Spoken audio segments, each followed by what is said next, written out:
My name's Lydia and welcome back to my channel. Today I'm starting my 8th weekly reading vlog, which means I've been doing this for 2 months straight now, which is really exciting. I never thought I would start a YouTube channel, let alone actually post videos on it.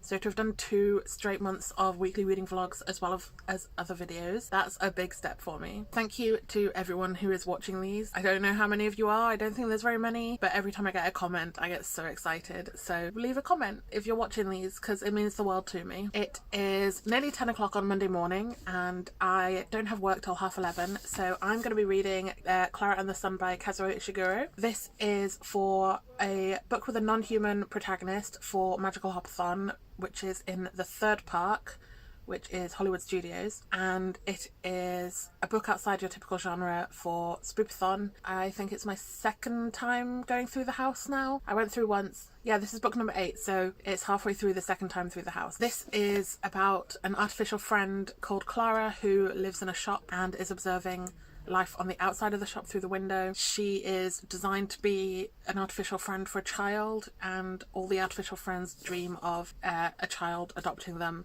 and being their friend. I'm only 20 pages in so far, but so far it's quite enjoyable. It's really easy reading. I didn't really know what to expect, so I've never read a book by Kazuo Ishiguro before, and I kind of thought it was going to be heavy and hard to read, but no, that's not the case so far. I'm a bit concerned about how widely mixed the reviews are. I hope that I will enjoy it. I'm not going to take it too seriously. I find that if I think too seriously about a book, I end up giving it a lower rating. I just want to enjoy it. I'm really tempted as well to start Bunny by Mona Awad, which Pris gave me when I won her giveaway for hitting 1,000 subscribers. First time I've received a book off my wish list, which is really exciting, and I really want to read this. It sounds so good. It is violently orange. I don't know where I can fit it into my TBR though. I'm trying to find somewhere I can slot it into Hopathon or Spoopathon or something. I am already going through the house 4 times for Spoopathon, which is like the most you can do for each different entry point. Maybe I'll try to go through a 5th time. That will mean reading 25 books, which is not a big deal for me. I often read 30 or more, but not usually with a TBR where it's very strictly decided what books you read. I've changed several of my books already. I've changed 2, so that's not too bad, but we are only a week in. I've also finally got back into writing again. I haven't written for a while. I bashed out 70,000 words in July and then only 10,000 since then. But November is coming up, which is National Novel Writing Month, which I always do, and I really enjoy it. I love having the challenge. I think it's kind of like having a TBR because you have a goal to hit every day. You have to hit 1,700 words a day, and I just need to carve out the time to write and do less sitting around on my phone or reading more than I need to for my TBR. I do think in November I'm not going to set a TBR. I have my own Bookoply board that I made based on Becca's with my own prompts and things, so I think I'll use that and just roll when I want to read a book and find something that fits it, rather than trying to do 20 odd books in a month as well as writing 50,000 words. On Saturday, for the first time in 4 months, I posted a new chapter of my Christmas book that I started writing in 2018, and then I stopped and I brought it back in 2020, maybe the start of 2021, and I was like, yeah guys, I'm going to finish this by March. Well, it's October and I've just started getting into the end of it now. It's a book that I never really planned to write until people read another of mine and really wanted to see what happened to that relationship after the book ended, because it ended kind of openly. And since that original book took off in popularity, it literally gained 2 million reads. Or no, 1 million, insanely fast. So now people are really wanting to read this Christmas book that I accidentally abandoned. I've started writing the next chapter, which I hope to post by the weekend, and I don't have many more after that. So I'd quite like to finish that before November, but if not, I'll finish it during National Novel Writing Month and have it done by December, because I want to start a different Christmas book. I do have 2 that I started last year or the year before, and I had to take them down because I just didn't have the time to be writing them. But now I'm trying this thing where I actually write before posting. I think during NaNoWriMo I might do nano vlogs. I have taken the first 3 days off, or maybe the first 2 days. I think it's just the first 2 days of Nano I've taken off. Oh, 3, because I have Wednesdays off anyway. So I think November starts on a Monday. So that's 3 days to get really stuck into my writing. I am going to try and finish off the book that I started writing in July, which is slightly one last stoppy. It's queer historical, not really historical, it's 2000, 1999 and 2000, but it's pre everyone has a mobile phone. And there's like a bit of time travel element to it. It's slow burn, lots of queer rep. The protagonist is trying to figure out her sexuality because she thinks she might be ace or on the ace spectrum, and also she is neurodivergent, but it's 2000, so she doesn't really have the words for it and has no idea about that, and it's super gay. And I spend so much time thinking about these characters. I just haven't made the effort to sit down and write them for a while, but they are living vicarious lives in my head, and I'm gonna get there because I love this story so much, and it's already over 80,000 words done. I've just been prioritising reading for the past couple of months with all these readathons that there have been. So November, no readathons. I'm not taking part in any readathons next month.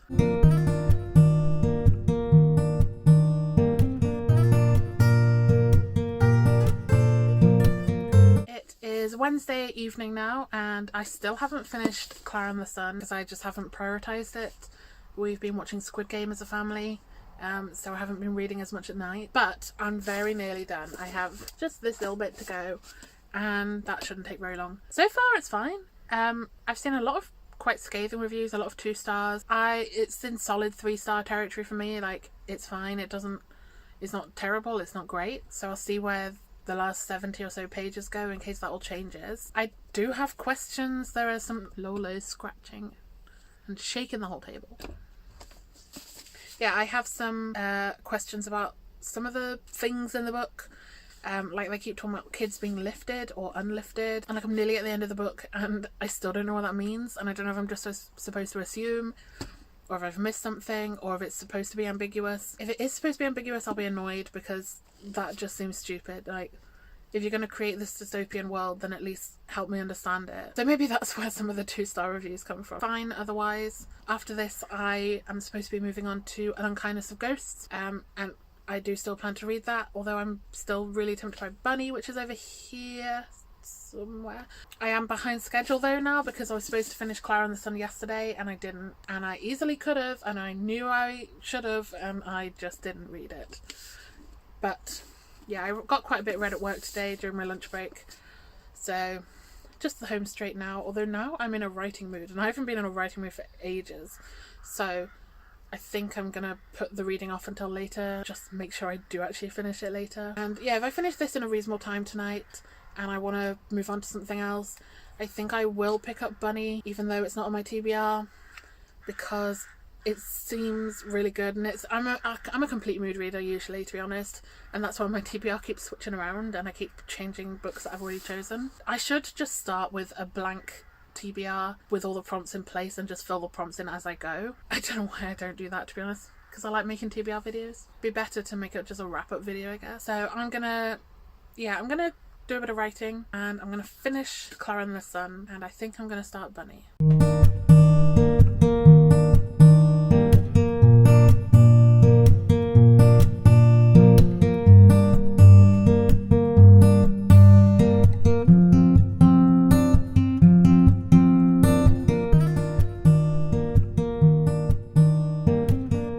As you can see behind me, I have just spent some time rearranging my shelves so that I have a sort of neutral background to take pictures against for Instagram. I have been trying to have a bit more of a theme with sort of softer, more neutral colours, a lot of like light brown and whites and blues. So there are a lot of my like neutral colour books and a lot that are just turned backwards. I bought a little top for one of my TBR cards to take pictures on. This is a little stack that I bought today. I went to Waterstones to take advantage of their double points offer, and I also went to a charity shop and bought 2 books there. So I bought Not Here to Be Liked by Michelle Quach, which I keep seeing on Goodreads, I think, with the American cover, which I much prefer. But this has a really high rating and it sounds like, you know, a good solid YA contemporary. I always like to have a bunch of YA contemporary on my shelves because I often feel in the mood for it, and especially when I'm reading quite a lot of fantasy at the moment, it's nice to have books like this that I can turn to. I also bought Green Rising by Lauren James. I don't know a ton about what this one's about. I think it has something to do with a climate crisis and kids who can grow plants from their skin, but this was an instant buy for me because I've loved 2 or 3 of Lauren James's books that I've read. So I thought I might as well. I'll get double stamps for it, so I'm going to add it to my cart. I also got 2 that were in the buy one get one half price sale, and that is Stay Another Day by Juno Dawson, which is a Christmas book, and The Cat in the City by Nick Bradley, which is a bunch of interwoven stories about a cat in Japan, I think it is. Yeah, it's in Tokyo. It sounds like quite a weird book. I think the cat is a narrator, or the cat is the one like bringing these stories together, but it was the most intriguing of all the other buy one get one half price books I looked at after I decided to get Stay Another Day. So this one is Siblings at Christmas, There Are Secrets, and I really like Juno Dawson's writing. I think I've read 2 others of hers and really enjoyed them. And I met her in person at Yalk and she was so friendly, and meeting an author and them being lovely always makes me want to read their books more and tend to rate them a bit higher because I like the person. The last one that I got from Waterstones is The Winter Garden by Alexandra Bell. Now this is, I don't know if it's adult, it wasn't in the kids section or the YA section, but Alex Bell writes a lot of younger YA, and I didn't actually like her previous YA that I've read. I think it was called Frozen Charlotte, one of the Charlotte books. But this one, I love these edges, and then it's purple on the top and bottom, and it sounds really cool. The cover's gorgeous. I saw people comparing it to The Night Circus, and I really love The Night Circus. I love that sort of mystery and intrigue and night setting, historical quirkiness. So I thought, you know what? I'm gonna do it. It's gorgeous, and it sounds like it should be right up my street. The next 2 books I got are from Oxfam, which is a charity shop, and there's one that does loads of books near me. A lot of Oxfams are like dedicated to books, which I think is really cool. So the first one I got was Assassin's Quest by Robin Hobb, because everyone's talking about Robin Hobb. I haven't actually read any of her books yet, but from the same charity shop last week I bought Assassin's Apprentice, which is book 1 in the Farseer trilogy, I think. Yeah, the Farseer trilogy. This is book 3, so I don't have book 2 and I haven't read book 1, but it was £2, so I thought chances are I'm gonna get around to it eventually because everyone's talking about it, so I might as well pick this up while I'm here. I did also have, I think, The Ship of Destiny, which is another Robin Hobb, but that's another trilogy later on in the series, and I might not get that far. We'll see how the Farseer trilogy goes. And then the last one is Jonathan Strange and Mr. Norrell by Susanna Clarke. I read Piranesi this year and I thought it was quite quirky and I enjoyed it, so I thought I will check out her other book. This is a chunky book. Now that doesn't look that big on camera. Oh, it's not going to focus. It's 1,006 pages. This is over 1,000 pages of chunk. So that is a big ass book. I've never read anything longer than about 700 pages, if that. So 1,000 is big. But I've been wanting to read it for a while, and I said if I ever saw it in a charity shop I was going to buy it. So again, £2 in Oxfam, can't say no. This also sounds a bit like The Night Circus because it's historical and it's about magicians, and it's like a duel between the magicians, which is kind of like the vibe of The Night Circus, and I really enjoy that vibe, so I hope I'll enjoy this one if I can get through the chunkiness. So yeah, that's my little book haul for today. I didn't anticipate buying 7 books when I went out today, but I did. I also just finished An Unkindness of Ghosts by River Solomon, which is you can listen to it for free on Audible if you have an Audible membership, because it's part of the Audible Plus catalogue. So I've been half reading and half listening. This started out really strong. I thought it was going to be a 5-star, and then in the middle it kind of got a bit confusing and it got a bit lost and I wasn't sure what was going on, and it never really picked up for me. And then when it ended, I didn't realise it had ended. I thought there was going to be more, so I've dropped it down to a 3, which is a shame because it's been really highly recommended to me. I think it's probably more of a me problem. I think maybe listening to audio and physically reading didn't help as much, because I did find myself getting more lost with the audio, even though I really enjoyed the narrator.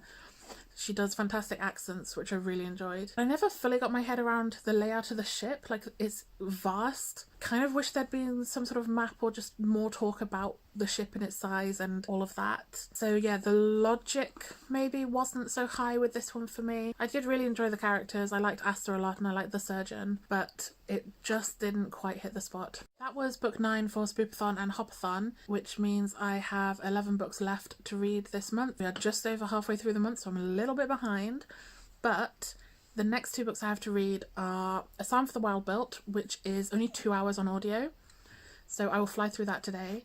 And the one after that is The Sad Ghost Club by Lisa Mettings, which is a graphic novel, so I should fly through that as well. Slight problem because I don't actually own a copy of Sad Ghost Club, so I don't want to have to put it off because it's a graphic novel. I'll be able to read it really quickly and get back on track. So I think I'm just going to have to buy the Kindle edition, all in the name of winning a readathon. So I'm going to go and read A Psalm for the Wild Built and get back on track with these readathons.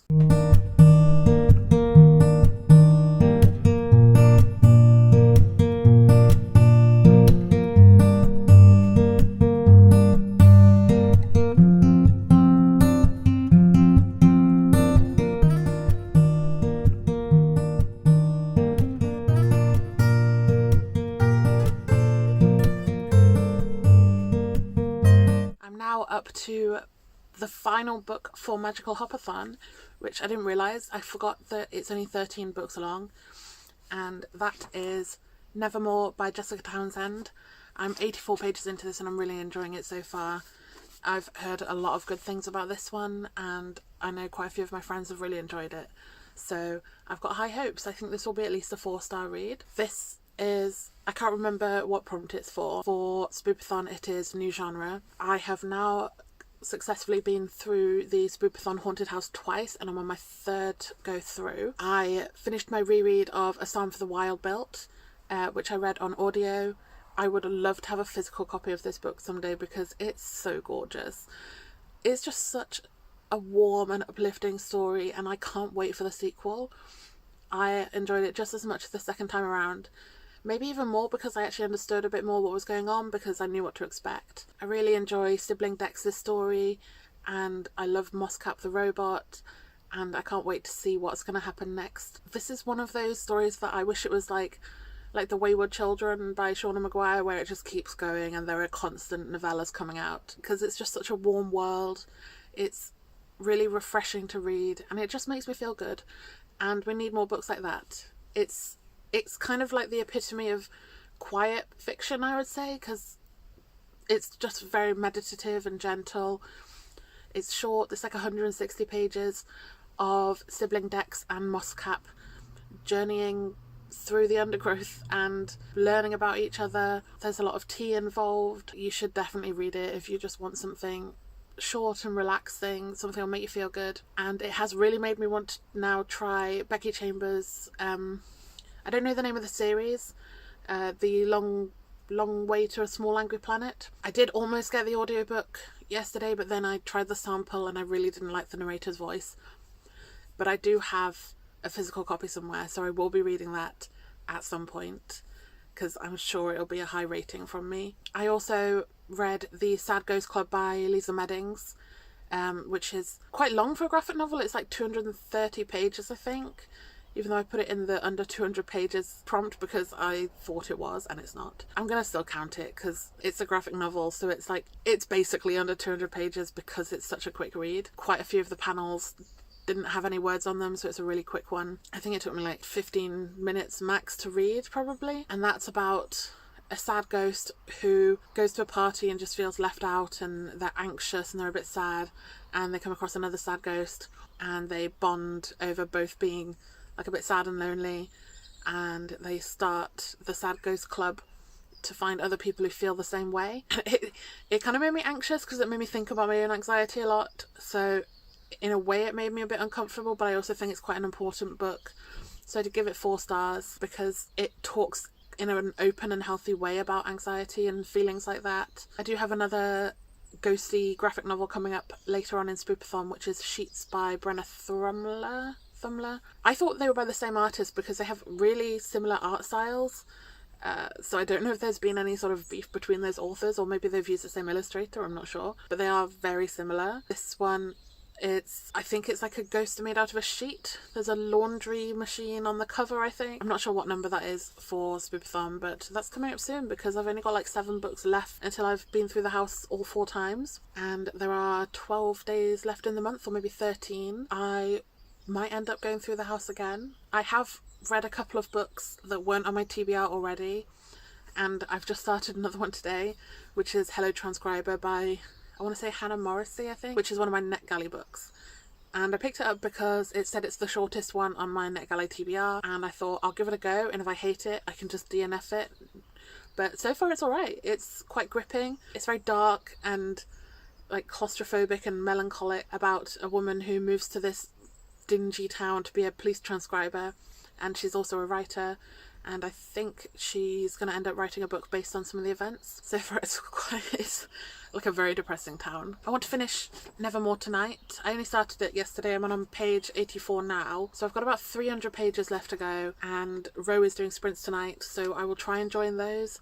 I haven't made it to many sprints recently because I've just been hanging out with my family and we've been watching TV and things. But I need to be strong, I need to read, I need to get this one finished tonight. I can't remember where I need to be up to with my reading. I think this is the 13th book and I need to read 2 books every 3 days to be on track. So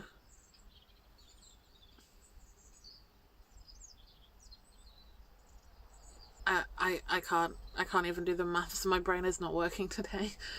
If it's the 18th day, that's 6 lots of 3, it's 12 books, I think. 18 days. In 18 days, I should have read 12 books. And this is the 13th book. So I think I'm ahead. Is today the 18th? I think, yeah, it is. My brain's not working. Or maybe I should have read 15. No, it's 12. 1.5 days per book. So the 18th, I should have read 12 books. And I've read 12. I'm on 13. I think I've read 14 actually because of 2 that weren't on my TBR. So I'm ahead. Especially if I finish this tonight, I'm ahead. And then after this, I'll be reading These Witches Don't Burn by Isabel Sterling, which is not one I'm like really excited to get to because I've just been putting it off for ages. I've had it for a while and not got round to it. But it won my trick or treat poll on Twitter. So I will be hopefully starting that tonight if I can get Nevermoor finished. But I don't know if I'll be able to really read much of Nevermoor at work today. I have a feeling my colleagues will judge me if I take a middle grade book to work because they already judge me based on what I read anyway. So I think I'll probably read my Kindle book at work. I have work in an hour, so I've got time to read maybe, I'd like to get to page 150 maybe, if I can read another like 70 pages. And then I'm in a good position for sprints later. I don't finish till 6:30 today, so it's very limited time before sprints start at 7. Literally just have time to get home and decompress for like 10 minutes before sprints start. Anyway, this is the end of this weekly reading vlog. I should have already ended it. Again, it's Monday and I didn't manage to film anything yesterday because I put things off constantly. I hope you've enjoyed this reading vlog. If you've made it this far, please leave a little book emoji down below. Let me know what you're reading and if you've read any of the books that I have read this week, and let me know what you think of them. I'll see you in the next one.